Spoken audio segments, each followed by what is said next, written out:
Maktab inson hayotida o'ziga xos o'rin egallovchi, uning bilimli, tarbiyali bo'lib kamol topishida poydevor bo'lib xizmat qiluvchi ziyo maskani.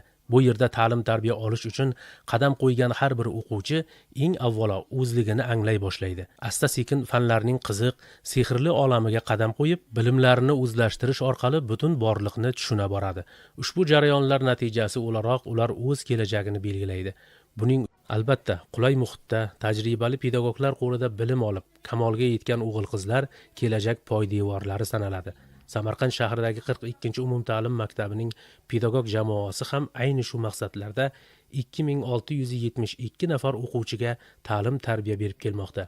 Ta'limda sifat va samaradorlikka erishish borasida esa vazifalar belgilab olingan bo'lib, ishlar tizimli olib borilmoqda. Xona o'quvchilarning sevimli maskaniga aylangan. Zamon rivojlangan sari axborotga bo'lgan, kompyuterga bo'lgan talab kun sayin ortib bormoqda.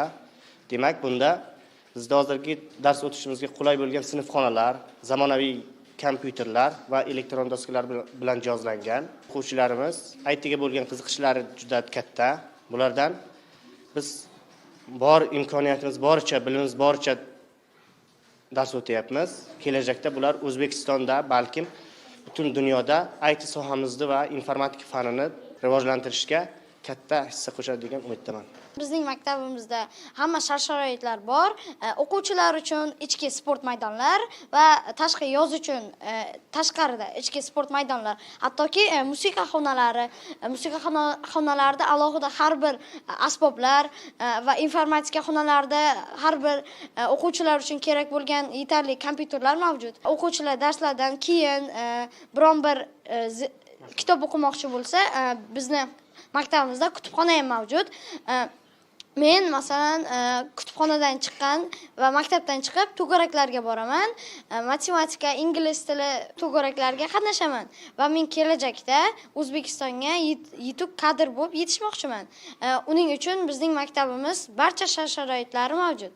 Xulosa o'rnida shuni aytish mumkinki, Samarqand shahar maktabgacha va maktab ta'limi bo'limi mas'ullari mavjud umumta'lim maktablarini malakali kadrlar bilan ta'minlash, ta'lim sifatini oshirish, maktablarni tom ma'noda inson kamolotiga, uning ilmu madaniyatiga poydevor bo'ladigan maskan darajasiga olib chiqish, bu borada bor imkoniyatlarni ishga solib, mavjud muammolarni tahlil qilish, uni bartaraf etish va ta'limda sifat va samaradorlikka erishishni muhim vazifalardan etib belgilab olgan.